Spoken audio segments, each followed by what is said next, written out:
মুখ্যমন্ত্রী মমতা বন্দ্যোপাধ্যায় এসআইআর কাণ্ডে একেবারে সুপ্রিম কোর্টে গিয়ে সওয়াল জবাব, সেখানে সরাসরি তিনি অংশগ্রহণ করলেন। তিনি বারবার এটা নিজেকে দাবি করেছেন যে তিনি আইনজীবী, ঠিক কথা, কিন্তু তিনি আইনজীবী হিসাবে নয়, সাধারণ মানুষ এবং মামলাকারী হিসাবে তিনি সওয়ালে উপস্থিত থাকবেন। এবং প্রথম দিনটা আমরা দেখেওছি সুপ্রিম কোর্টে সরাসরি সওয়াল করতে মুখ্যমন্ত্রী মমতা বন্দ্যোপাধ্যায়কে, এবং তারপর মুখ্যমন্ত্রী নির্বাচন কমিশনকে একাধিকভাবে আক্রমণ করেছেন ওই সুপ্রিম কোর্টের কক্ষেই। তারপর দ্বিতীয়বার যখন মমতা বন্দ্যোপাধ্যায় সেই শুনানিতে উপস্থিত থাকলেন না, শেষমেশ মমতা বন্দ্যোপাধ্যায়ের কোর্টেই কি বল গেল ইলেকশন না, কমিশন? না, এটা মমতা বন্দ্যোপাধ্যায়ের কোর্টে কোনো বল যায়নি। উনি যা করেছেন এর আগে, উনি একটা কনস্টিটিউশনাল পোস্ট হোল্ড করেন। উনি যা করেছেন ওইটা কিন্তু illegal. As a person, in person কেউ কোর্টে অ্যাপিয়ার করতে পারে না যে কনস্টিটিউশনাল পোস্ট হোল্ড করে। তো উনি যদি কোর্টে যদি যাচ্ছেন তখন কি হলো, কোর্ট প্রেসারে আসতে পারে। তো উনি যা করেছিলেন 100% উনি সম্পূর্ণ ভুল কাজ করেছিলেন। কিন্তু কোর্ট তাও কোনো প্রেসারে না এসেই কোর্টের যা রায় আপনি দেখবেন, কোর্টের রায় 1%ও কিন্তু স্টেটের ফেভারে নেই।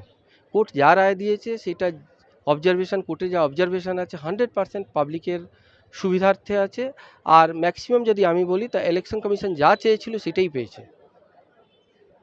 এসআইআর বন্ধ হোক এবং এসআইআর বাংলায় হতে দেওয়া যাবে না, মমতা বন্দ্যোপাধ্যায় বারবার বলেছেন। তাহলে কি এসআইআর বন্ধের দিক থেকে মুখ্যমন্ত্রীর এই দাবি বা এই যে দাবি রেখে সুপ্রিম কোর্টে যাওয়া, তাহলে সেই দিক থেকে ধাক্কা? হ্যাঁ, 100%। ওনার যাওয়াটাই ভুল।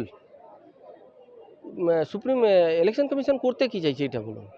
ইলেকশন কমিশন চাইছে একটা পরিষ্কার পরিচ্ছন্ন ভোটার লিস্ট তৈরি হোক। সেইখানে যদি কারোর অসুবিধা থাকতে পারে, আমার অসুবিধা থাকতে পারে, আপনার অসুবিধা থাকতে পারে, ইলেকশন কমিশনার অনেকগুলো ইনস্ট্রাকশান আছে।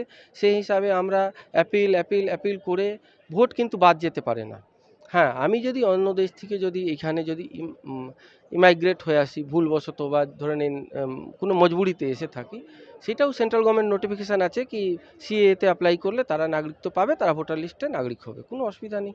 উনি যা করেছেন সম্পূর্ণ কিন্তু একটা ভোট পলিটিক্স, যেটা আশা করি পশ্চিমবাংলা পাবলিক বুঝবে। আর ওনার এই যে প্রচলনা যেটা বলছেন সেটা কেউ ফাঁদে পা দেবে না। আর আগামী যে ইলেকশন আসছে সেটা উনি বুঝতে পারবেন কি উনি কত বড় ভুল করেছেন। ঠিক আছে।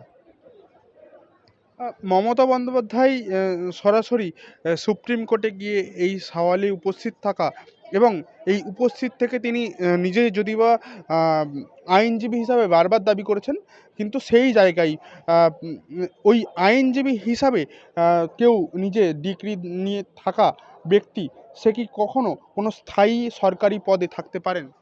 না, আমি তো আগেই আপনাকে বললাম কি একটা কনস্টিটিউশনাল পোস্ট যে হোল্ড করছে সে কিন্তু আইনজীবী হিসাবে কোর্টে যেতে পারে না। প্রথম হলো এটা স্টেট ভার্সেস ইলেকশন কমিশন মামলা ছিল, সেখানে স্টেটকে রিপ্রেজেন্ট করছেন উনি, তো অলরেডি অ্যাডভোকেট অ্যাপয়েন্ট করেছিলেন, ওনার তো যাওয়া উচিত ছিল না। কিন্তু তাও উনি গেলেন, উনি ভোট পলিটিক্স করলেন, কোর্টটাকে উনি কিন্তু ভোটের রাজনীতি মাঠ বানালেন। এটা কিন্তু বিরাট একটা ভুল করলেন। এইটা কিন্তু সুপ্রিম কোর্ট কিন্তু অনেক বিচার করে একটা সঠিক অবজারভেশন করলো, না হলে ইন ফিউচার এটা মারাত্মক একটা বড় একটা অস্থিরতা জন্ম দিত। ইলেকশন কমিশন বারবার রাজ্যের কাছে বি গ্রেডের অফিসার চেয়েছিল, সেই জায়গায় মুখ্যমন্ত্রী মমতা বন্দ্যোপাধ্যায়ের তরফ থেকে কোনো রকম সদুত্তর দেওয়া হয়নি বা অফিসার প্রদান করা হয়নি। শেষমেশ সুপ্রিম কোর্টের রায় এবং অবজারভার বা এখানে বি গ্রেডের অফিসার শেষমেশ দিতে হচ্ছে বাংলাকে। এটা তো স্টেট গভর্নমেন্টের গালের থাপ্পড় বলতে পারেন। যেটা ইলেকশন কমিশন চাইলো উনি দিল না, কিন্তু পরে কি হলো, আলটিমেট সুপ্রিম কোর্ট সেই অর্ডার বহাল রাখলো। তাহলে উনি কি পেলো কি গিয়ে? যদি একটা আপনি জিজ্ঞেস করুন, যদি ওনাকেই যদি জিজ্ঞেস করুন পার্সোনালি, তো উনি কী পেলো উনিই জানে। মাইক্রো অবজারভার উনি বললো সরাতে, একটাও কি মাইক্রো অবজারভার সরেছে? আর যতটা ইলেকশন কমিশন চেয়েছিল অ্যাজ ইট ইজ পেয়েছে, কোনো বাধা নেই।